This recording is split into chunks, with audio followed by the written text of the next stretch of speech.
You have to learn how to deploy VPC, and in this video I'm going to show you the easiest way to do that. But first, what is VPC and why do you need it? You see, VPC stands for Virtual Port Channel, and it is a technology found on Cisco Nexus.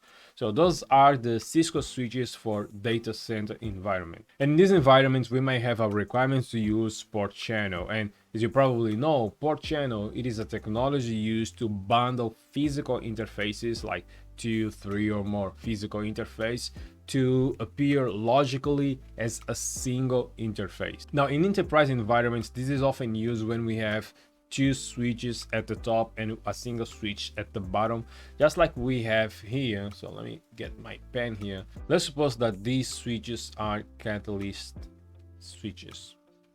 And on catalyst switches, we have this feature called stack or stacking.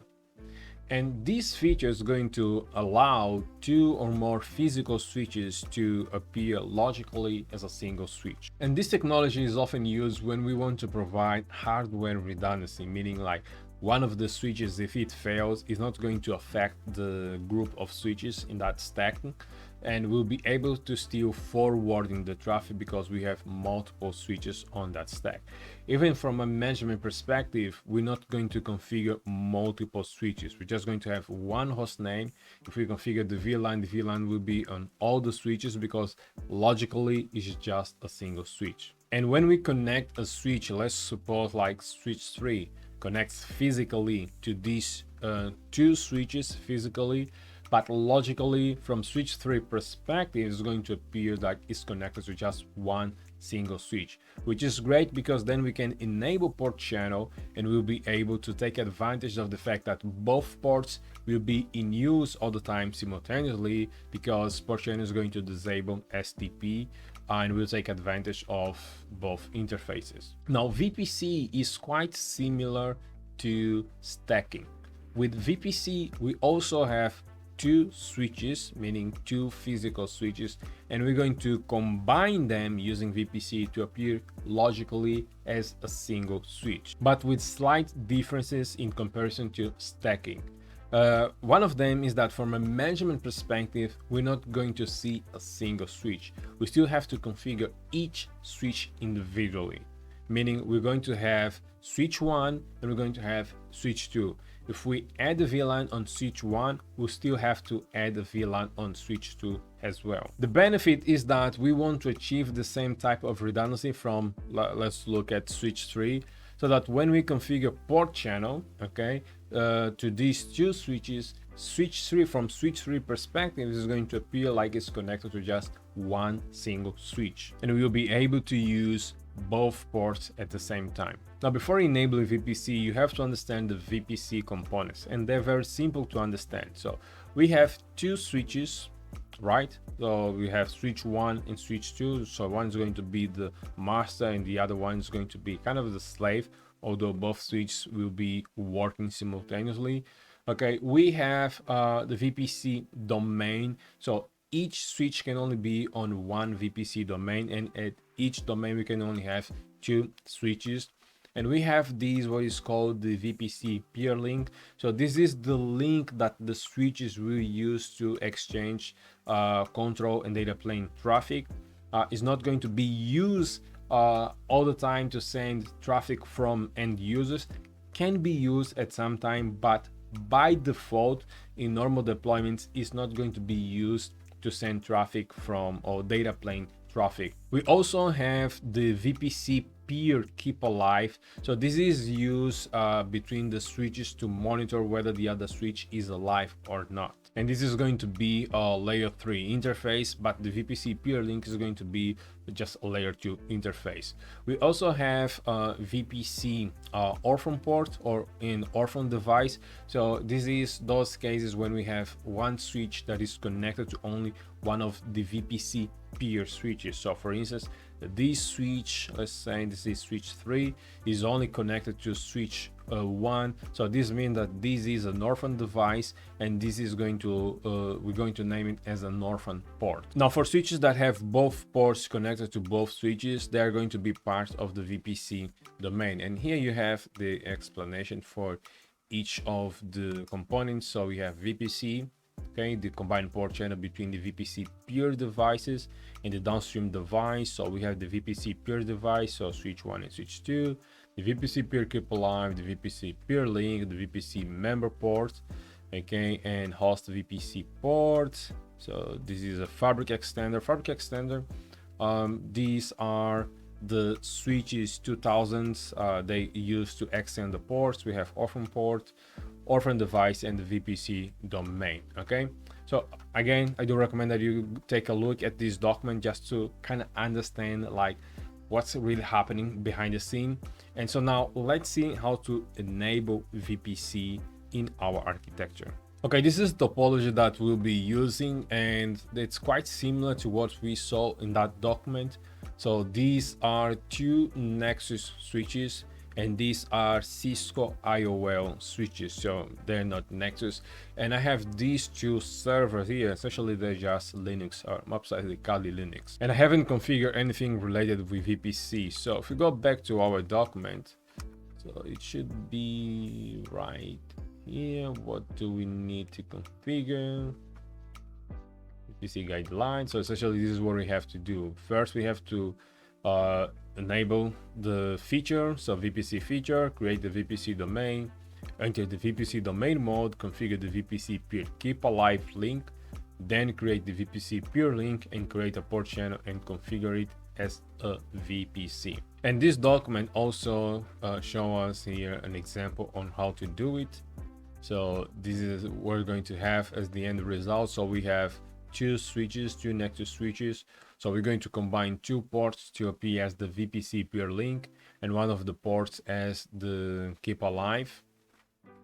And if we come over here, should see, yeah, the configuration that's going to be done on all the switches involved. And we're going to kind of follow a little bit this. I'm just going to try to put here on side. And so let's see if I'm out of frame. Yes. So let's start with Nexus 1, and I already have this open here. So we're just going to close this and bring Nexus 1. Okay, so the first thing you have to do, actually before starting, I want to test reachability from these two servers. So I have assigned the IP address 10.0.0.5 on Linux 5 and 10.0.0.6 on Linux 6. Let me see if I can find this here. Okay, and you can see 10.0.0.5. Okay, my interface is up. Can I talk to 6? Yes, I can, because right now these switches, they are all sending frames on VLAN 1. Okay, so okay, that's great. So now let's start with configuration. So configure terminal, we're going to create a specific VRF for this. So VPC keepalive, we're going to make this a layer 3 port. We're going to assign to VRF VPC keepalive and assign it an IP address. Okay, so let me bring here, so this switch, log in, and bring this here. Okay, so I can see what do I have to do, and I also need to look at the ports that I'll be using. So in my case, I'm going to use ports 1 as the VPC peer keepalive. Okay, so configure. So first context VPC keepalive, and now interface 1.1. So first I have to disable layer 2, remember, and this case sensitive. Okay, and that's, I'm going to use the same IP 24. Okay, double check it's configured. Yes, it is. If I want to test this, 1.1.10 VRF VPC keepalive, 10.1.1.10. Why it's not working?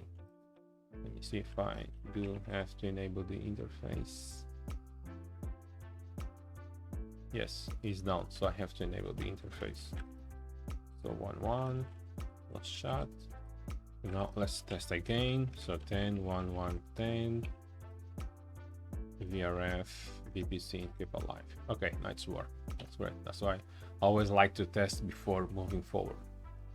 And it looks like we're going to do the same on second switch.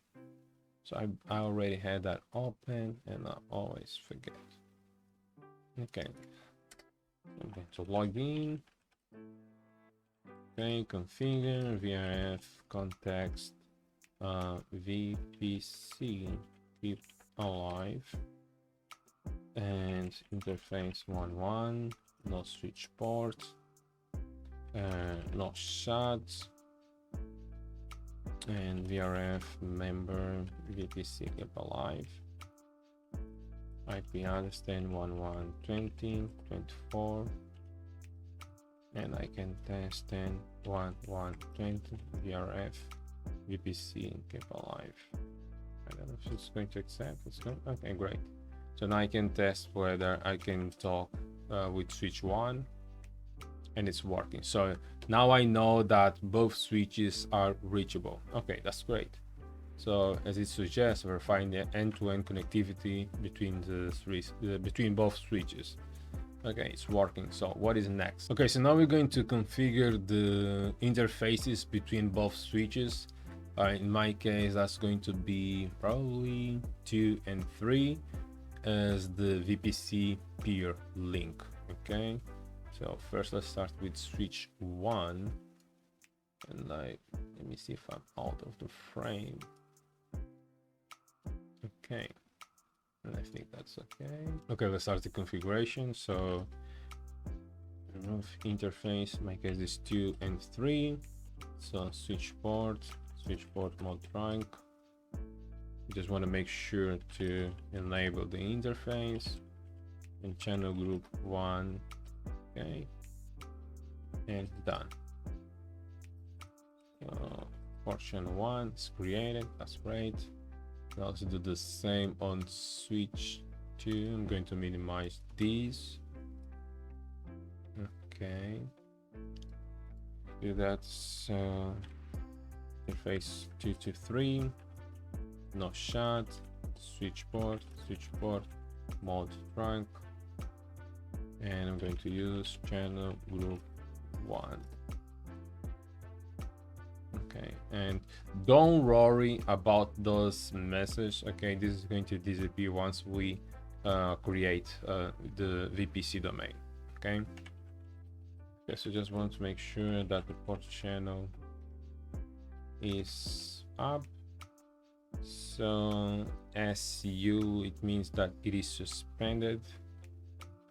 Let me see.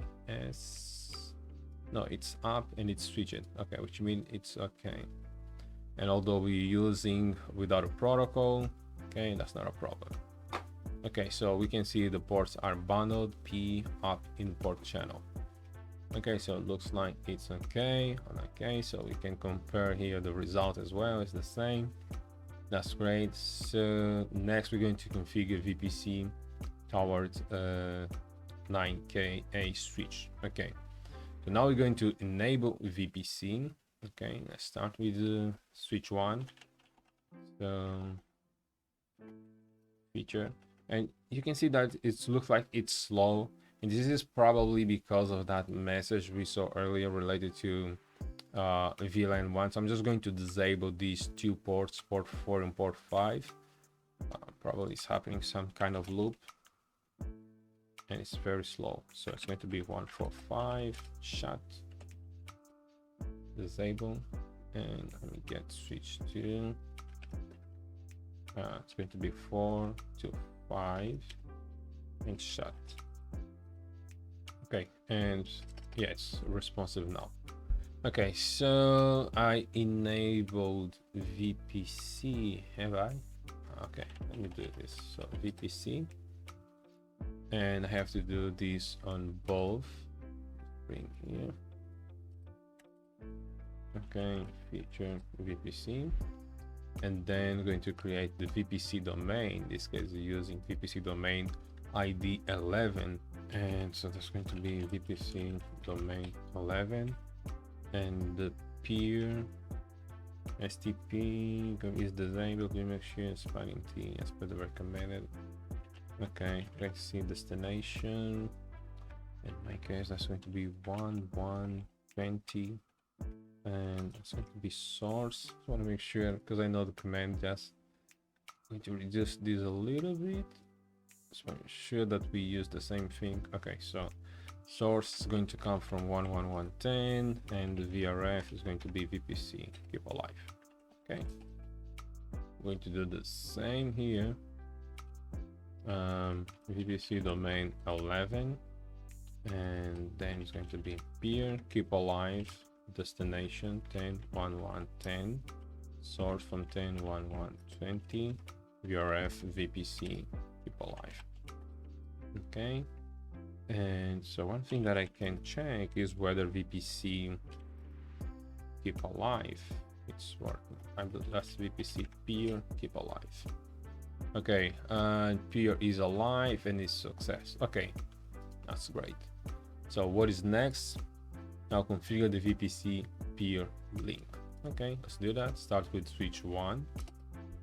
So interface port channel 1, peer link. Yes, I know. So now let's go to port channel 1, VPC peer link. Okay,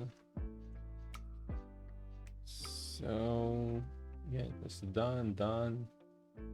Okay, so before moving forward, let's see. Configure VPC on VPC first. We will enable ACP. Okay, so let's first test whether VPC is working. So show VPC, and we can see that VPC domain 11. Okay, VPC domain ID is 11, peer adjacency form. Okay, peer is alive. Configuration consistency status success. This is the primary. We haven't configured any VPC, so this is going to increase as we configure VPCs towards the downstream switches, and looks like everything is okay. That's great. Just want to make sure that we see the same on switch 2. Adjacency form, peers alive, success, secondary. Okay, so far so good. Awesome. Okay, what is next? Okay, so configure VPC member ports and VPC server first. We will enable ACP on port channel 10. Okay, so this is going to be the links towards the switches, downstream switches. So we're going to start with port 4. That's one that connects to switch 3.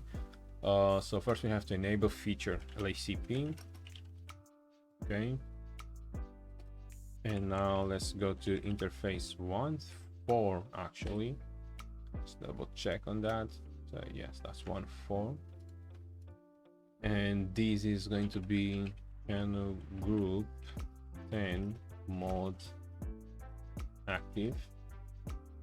Okay, now let's go to port channel 10, and we're going to say VPC 10. Now I could use a different ID, but it is a best practice to use the same ID as the port channel number. So if you use port channel 11, VPC 11, port channel 12, VPC 12, just make it easier to track.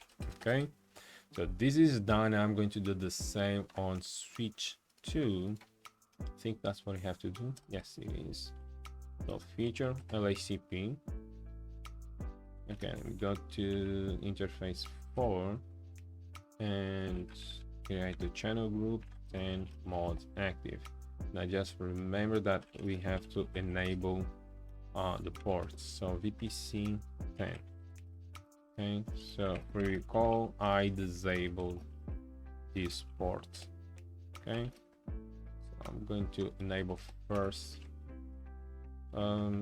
Actually, let's just keep it right there. And let's configure the switch first. So okay, let's go to switch 3. Okay, go to switch 3, and the interface that goes to switch 1 and switch 2 is 0 and 2. Okay, so interface range 0 and 02. So it's going to use channel group 10 mod active. Okay, and I'm just going to use that, and let's go to switch 1, not shut, not switch 2, or not shut. Okay, so because we're using LACP, the switches, they will start to negotiate, and we want to see the port channel to go up for both ports. So when I run this command, do show either channel summary, that's what we want to see. Okay, port channel app, and both ports are okay, operational. That's great. So right now the PCs, they won't communicate because we still have to enable this on switch 4 as well. So let's do the same for switch 4.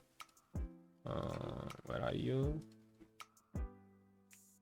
Okay, let me make this here. So actually I have to start on switch 1. So 5 channel group, I could say let me see, because probably I'm using 11. Okay, 110, but I won't be able to use vPC 11. Show vPC, I will be able. Okay, so let's do that. I believe it's print, no, okay, yes, that's great. 1.5, that's what we want. So now channel group 11 mods active, and interface for channel 11, so just saying vPC 11, and let me confirm that. Okay, so I have to enable. Do we want to do it now? Let's wait, just give me a second. Let's go to switch 2 and interface 5, channel group, that's going to be 11 mod active, interface for channel 11, vPC 11. Okay, now let's go to switch 4,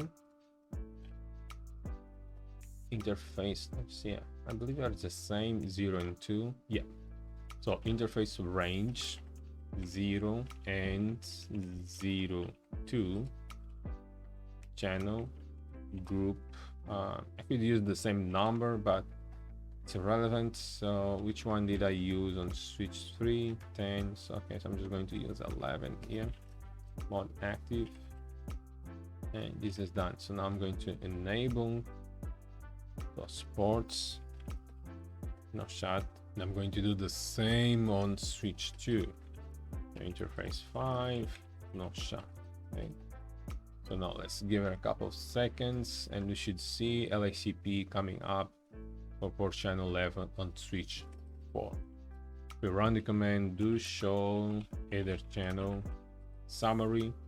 Okay, that's what we want to see, port channel up for both ports. Okay, so this means that if we send traffic, now we should have ping reachability from PC Linux server 5 and Linux server 6, which is great. Okay, so we have port channel enabled on these downstream switches, and we have our vPC domain enabled on the Nexus switches. Now, as you can see, it's very easy to implement. And so now, in case we have failures like these switch fails, the traffic will still be sent from these ports to switch 2 and then to switch 4.